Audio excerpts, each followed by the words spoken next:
Recientemente en Retrobasket Spain tuvimos oportunidad de ver este cromo de Jason Williams de la temporada 1991-92 en su última temporada con los Sixers, y este otro cromo de Williams en la temporada 92-93, su primer año con los New Jersey Nets. Fruto de la aparición de estos dos cromos, he decidido hacer este vídeo en el que voy a hablaros de la vida de Jason Williams dentro y fuera de la cancha.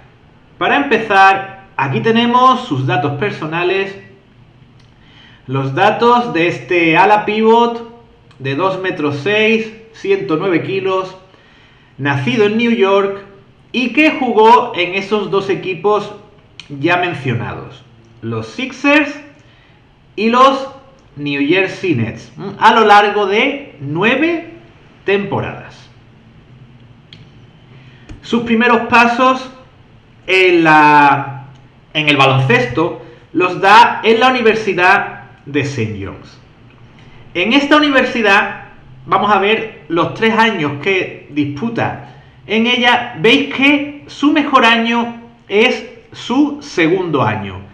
Ahí es probablemente donde llamó la atención de los ojeadores y donde pusieron el foco en él. Sin embargo, su tercer año es algo peor, lo cual motiva que finalmente fuese elegido con el número 21 del draft por los Phoenix Suns. Sin embargo, como podéis ver en las estadísticas, no llega ni siquiera a jugar en Phoenix, sino que debuta en los Philadelphia 76ers. Está 2 temporadas y pasa las otras 7 en los New Jersey Nets. Os puedo comentar que no llega a jugar en Phoenix porque sus pretensiones económicas eran elevadísimas. Incluso amenazó con lo que solían amenazar los rookies de la época, con irse a Italia, a Il Messaggero de Roma, y finalmente Phoenix decide que lo más coherente, lo más sensato es intercambiarlo con Filadelfia por una selección de draft en años posteriores. Como veis, sus estadísticas no son especialmente relevantes. No darían para un vídeo. Hay miles de jugadores de los que vamos a hablar por aquí, mucho mejores que Williams. Vemos que solo supera los 10 puntos por partido en un par de temporadas y que en rebotes supera la barrera de los 10 en 4 de ellas. Podríamos hablar de un jugador en la línea a lo mejor de Charles Oakley, pero en todo caso sería un Charles Oakley de marca blanca, mucho peor que el que fuera jugador de los Knicks, de los Bulls y de los Raptors. Y ya una vez que tenemos aquí sus estadísticas, vamos a empezar a hablar de cómo fue su trayectoria en NBA. Comienza en los 76ers y evidentemente tenía por delante de él a una superestrella como Charles Barkley y por tanto contaba con un número residual de minutos. Jugaba bastante poco y, como habéis visto anteriormente, sus números eran bastante bajos. De su etapa de los Sixers cuenta anécdotas como que Barkley apenas iba a los entrenamientos y que cuando lo hacía, lo único que hacía básicamente era montarse en la bici estática y pedalear a 10-15 kilómetros por hora. Si queréis saber más anécdotas contadas por Williams, en el año 2001 publica el libro Loose Balls, en el que relata vivencias y anécdotas de su carrera. Un libro escrito por Steve Friedman, y como siempre os digo, aquí en Retrobasket Spain fomentamos la lectura y por tanto os aconsejamos que si os interesa lo que os estamos contando por aquí y si queréis leer algo en inglés, porque no creo que esté en español, pues leer este libro puede ser una buena oportunidad de conocer más los entresijos, de todo lo que es la NBA por dentro, de cómo, fijaos, hablan de easy money, de todo ese dinero que ganaban. Tened en cuenta que Williams a lo largo de su carrera gana más de 100 millones de dólares. Una cifra realmente astronómica, más aún si vemos, como hemos visto, las cifras que tuvo, sus estadísticas.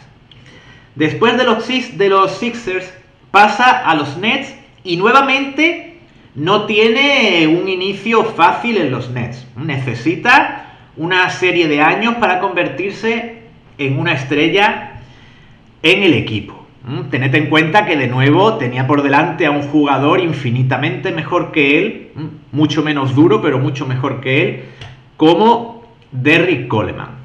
Su progresión es ascendente, como os digo, en los Nets. Y de hecho, fijaos aquí en esta portada de la revista Slam, en la que hablaban de Generation Nets. Y decían Champs by 2001, count on it. Es decir, probablemente esa frase fuera del propio Williams, es al que más le pega de los que tenéis por aquí. Estamos ante unos Nets que eran algo así como fueron los Cleveland Cavaliers a finales de los 80, principios de los 90. Un equipo en el que había depositadas grandes expectativas que finalmente no se cumplieron. Fijaos que estaba acompañado por Sam Cassell, Keith Van Horn, Kendall Gill y Kerry Kittles. Ese era el equipo que tenían los Nets en ese momento. Desafortunadamente para Williams, hablaban de 2001, pero Williams se tuvo que retirar antes de esa fecha. Antes de su retirada podemos hablar del momento cumbre de su carrera, el punto álgido, que es su participación en un All-Star Game. Como veis, fue uno de esos All-Star en los cuales las plantillas de las dos conferencias usaban las camisetas de sus franquicias.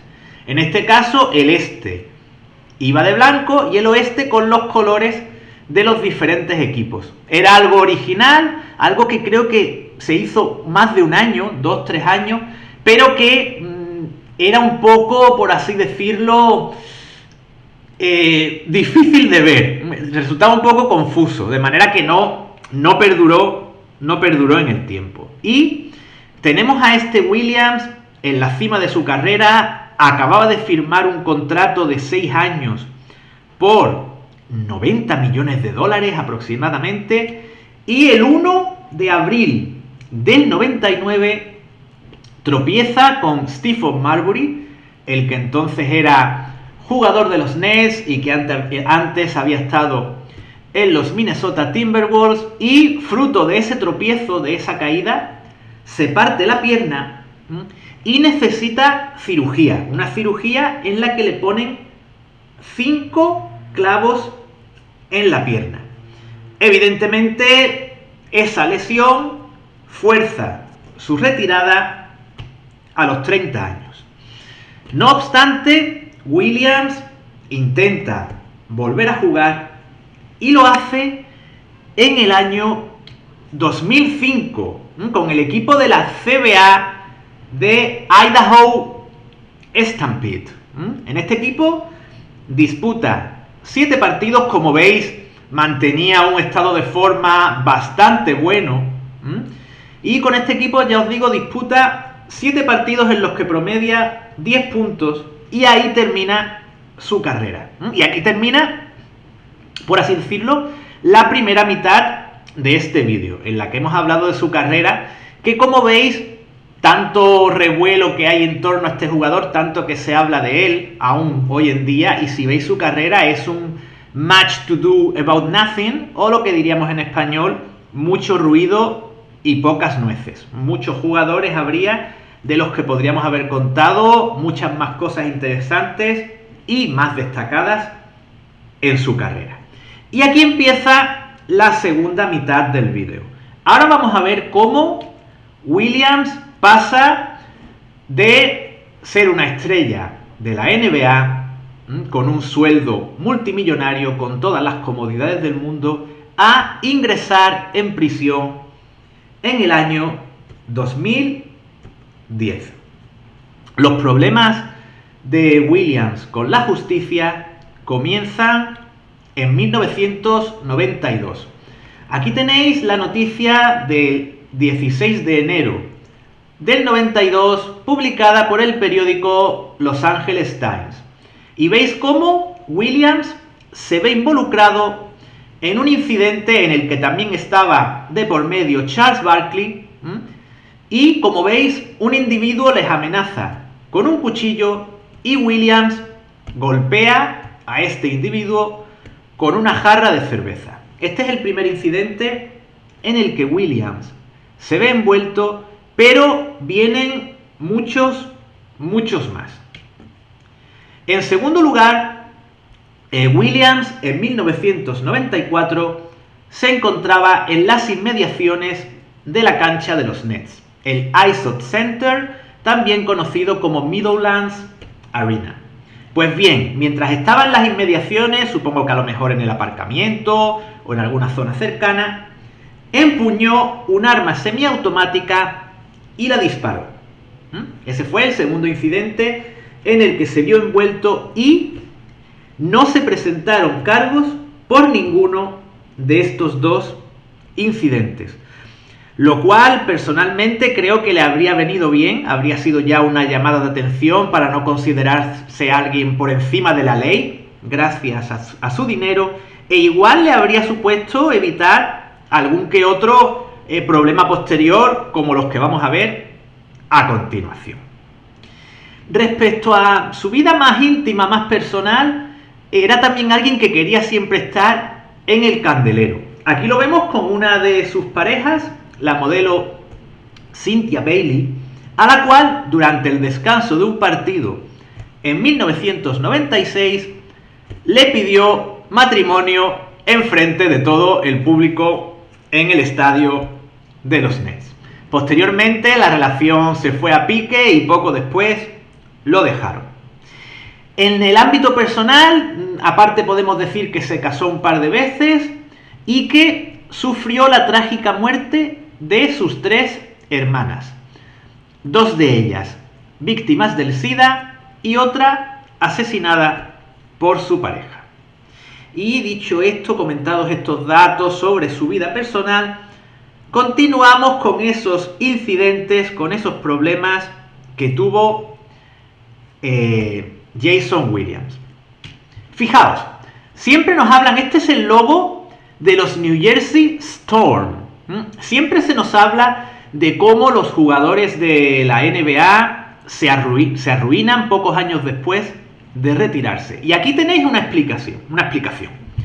Los New Jersey Storm eran un equipo de, atención, lacrosse indoor.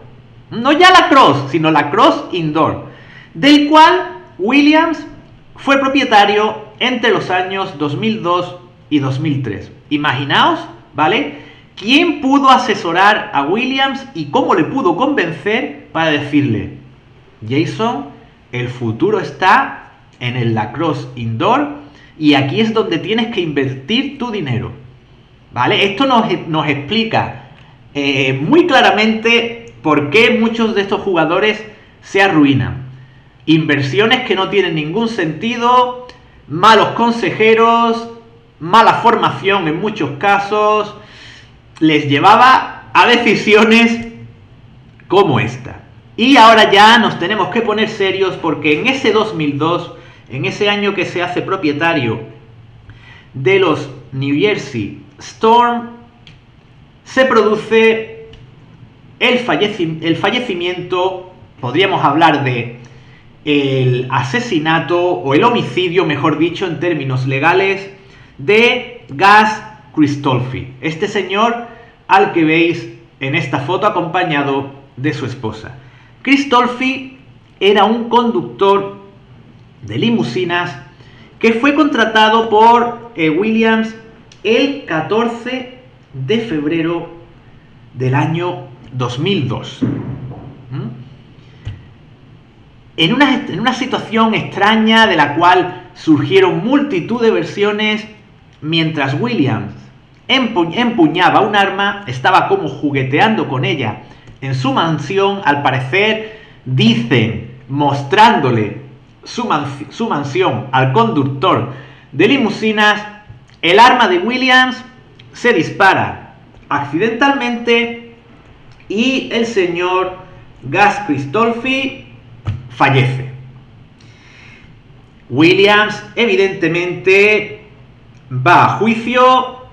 Como podéis ver en esta foto, Williams va a juicio y es condenado por homicidio imprudente a una notable cifra de años en prisión. Sin embargo, no entra en prisión y lo que hace es indemnizar a la familia con una cifra muy elevada, 2 millones y pico de dólares.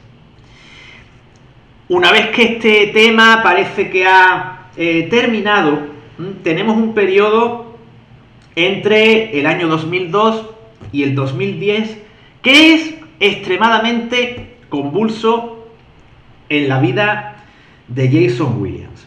Por un lado, el juicio se reabre en aproximadamente 2004-2006 y en 2010 termina por ingresar en prisión. Vamos a ver qué ocurre en el periodo de esos años. Tenemos una serie de eventos. Realmente aquí tenéis cómo queda su Mercedes en un accidente que sufre conduciendo bajo los efectos del alcohol en enero de 2010. Esta fecha es muy importante. En enero de 2010. Antes de eso, en abril de 2009, la policía lo detiene al tener un comportamiento violento en un hotel de New York. De hecho, lo tienen que reducir con una taser. Y después, solo un mes después, en mayo de 2009, se ve envuelto en una pelea en un bar en North Carolina. Pues bien, esta serie de actos que mostraban a un hombre totalmente fuera de control tienen como culminación este accidente que vemos aquí, en el cual Williams, en enero, vuelvo a comentaros, en enero de 2010, choca con un árbol con su Mercedes. Pues bien, en febrero de 2010 termina la reapertura del juicio de la que hemos hablado anteriormente por la muerte del señor Kristolfi. Y en este caso sí es condenado a prisión. De hecho, es condenado a 5 años de prisión más un año extra. Aquí veis, probablemente esta foto sea de uno de estos incidentes que tuvo, o bien la pelea, o bien el accidente de coche. Y como os digo, tiene que ingresar en prisión en el año 2010 y es condenado a 5 años más un año extra, como decía, debido a esa conducción bajo los efectos del alcohol. Sin embargo, solo pasa en prisión 2 años, concretamente en esta prisión que veis aquí, llamada Rikers Island. Solo pasa en prisión 2 años, tras los cuales sale en libertad y publica el libro Humboldt, segundo de los 3 libros publicados por Williams. En este caso, Humboldt es una serie de cartas, es una recopilación de cartas escritas por Williams desde prisión. Fijaos que dice Dear Father, forgive me. Probablemente el libro sea como una muestra de arrepentimiento por todas las malas acciones realizadas a lo largo de su vida y que le llevaron a ingresar en prisión.